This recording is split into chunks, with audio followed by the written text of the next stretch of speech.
Hello everyone, শুভ দুপুর সবাইকে। আজকে না কিছুই রান্না করিনি, আবার অনেক কিছু রান্না করেছি। কিছুই করিনি কেন বললাম? কেননা এত কিছুর মাঝেও কোথাও না কোথাও মাছ আর মাংস থাকলে ব্যাপারটা আলাদাই হয়ে যায় দুপুরের মেনুতে। আর বাঙালি মানেই মাছে ভাতে বাঙালি, এরকম একটা ব্যাপার চলে আসে। মাছের ঝোল ভাত আর কোনো কিছুর দরকার নেই, অনেক কিছু হয়ে গিয়েছে। আর সেখানে আমি আজকে এত কিছু করেও কিছু করিনি। তার কারণ হচ্ছে আমি আজকে টক ডাল করেছি, পাঁপড় ভাজা, আলু ভাজা, পেঁয়াজি করেছি, তারপরে হচ্ছে ডিম সেদ্ধ, আলু সেদ্ধ দিয়েছিলাম। অথচ দেখো কিছুই করিনি, মনে হচ্ছে যে মাছ হলে একটু ভালো হতো, এরকম মনে হচ্ছিলো। যাই হোক, আজকে বাজার করতে যাওয়ার সময় হয়নি কারোর, সেই জন্য, আর মাসের বাজারও ফুরিয়ে গিয়েছে, সেই জন্য আর কি বাড়িতে যা ছিল সেইগুলোই রান্নাবান্না করা হয়েছে। দেখো, রান্নাবান্না করে তোমাদের দাদাভাইকে খাইয়ে দিয়েছি, ও চলে গিয়েছে, আর বাবাও চলে গিয়েছে। বাবা তো সকালবেলা চলে যায়।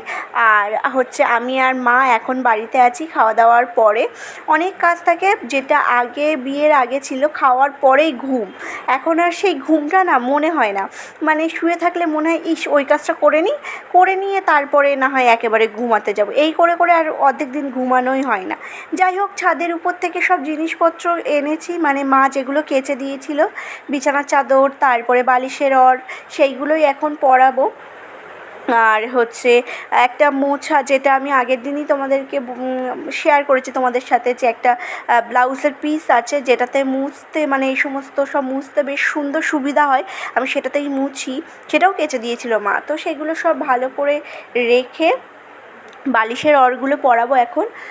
শুয়েছিলাম, একটু শুয়ে একটা বই দেখছিলাম, অনেক পুরানো একটা বই দিয়েছিল টিভিতে, স্বার্থপর বলে একটা বই, লাবণী সরকার। যাই হোক, মানে বইটা খুবই হচ্ছে সাংসারিক আর কি, আর দেখতেও বেশ ভালো লাগছিলো, সেই জন্য বইটা দেখছিলাম। আর বইটা দেখতে দেখতে 3:30 পৌনে 4 বেজে গিয়েছে, তাই আর ঘুমাইনি।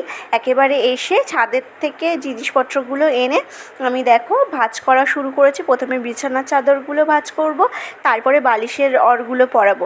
আর আমি কোনো দিন বালিশের ওড় পরাইনি, মানে আমার কোনো দিন এরকম জিনিসই আমার সময়ই আসেনি যে হলো এই বালিশের ওড় পরাতে হবে। সব মা আর কি করে রাখতো, আর সেটাই আর কি। এখন তো আর সেটা অন্য রকম হয়ে গিয়েছে। এখন নিজের ঘর, আগেই হচ্ছে পরাতে হবে, নিজেকেই পরাতে হবে। হ্যাঁ, অবশ্যই শাশুড়ি মাকে বললে হেল্প করে দেবে, তবুও আজকে আমি চেষ্টা করব যে আমি নিজে যাতে পরাতে পারি।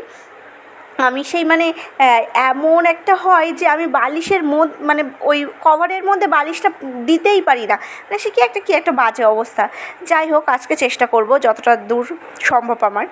এখন বিয়ের পর অনেক কিছু শিখে গিয়েছি, জানি না এটাকে সাংসারিক হয়ে যাওয়া বলে কি না, যে ফ্লোরে কিছু পড়ে থাকলে, মানে মেঝেতে একটু চুল পড়ে রয়েছে, বা একটা ঝুল পড়ে রয়েছে, মশা পড়ে আছে, কোনো কিছু পোকামাকড়, আগে আমি ঝাড় দেই, আগে হচ্ছে মুছি। আগে আমার এই সমস্ত কিছুই মনে হতো না বিয়ের আগে, চলো পড়ে থাকলো কোনো ব্যাপার না এরকম একটা মনে হতো।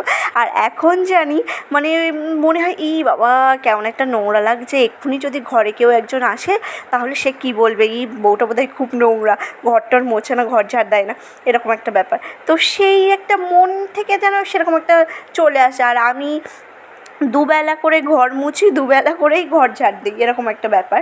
তো অনেক কষ্ট করে আমি একটা বালিশের ওড় পরিয়েছি, তাও অর্ধেক পথে আবার মায়ের কাছে চলে গিয়েছি, মানে শেষের দিকটা আর পাচ্ছিলামই না, এরকম একটা ব্যাপার। যাই হোক, তোমাদের সাথে অনেক গল্প করি এই ভিডিওর মাধ্যমে।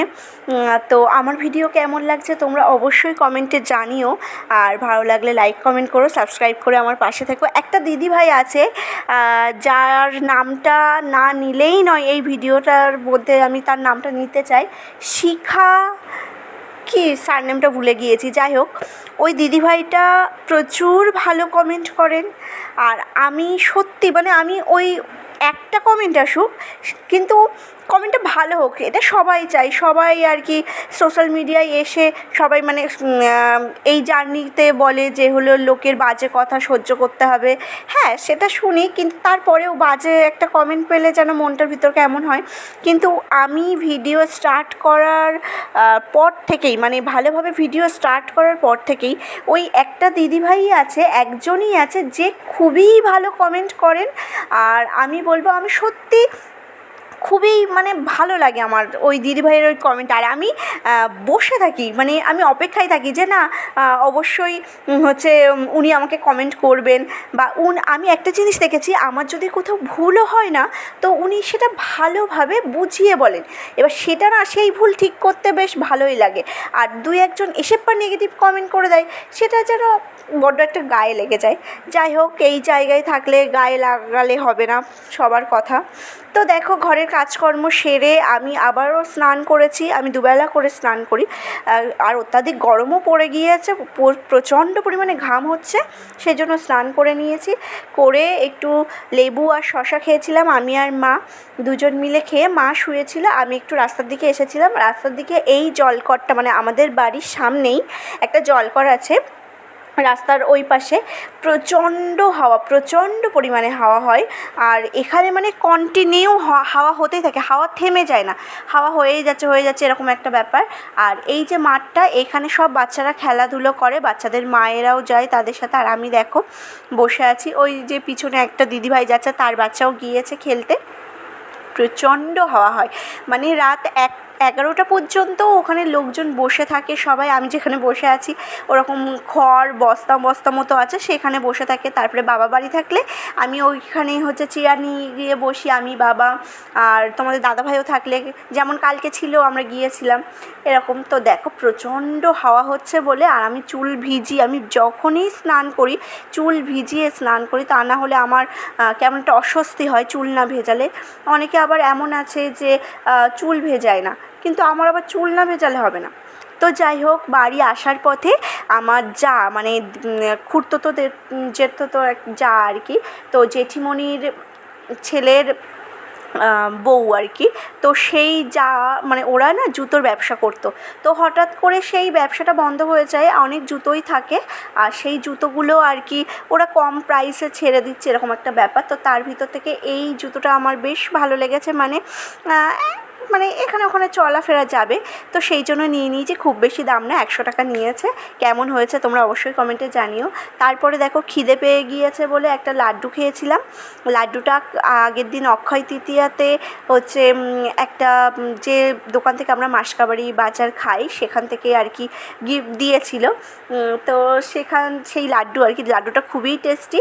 যাই হোক, আজকে লাড্ডু খেতে খেতে অনেক, হয়তো আমি বেশি কিছু দেখাই না, সামান্য জিনিস দেখাই, তবে এইটুকুই আমার কাছে অনেক, আমি মনে করি। যাই হোক, আজকের মতো তাহলে ভিডিও এই পর্যন্ত। সবাই ভালো থেকো, সুস্থ থেকো, দেখা হচ্ছে একটা নেক্সট ভিডিওতে।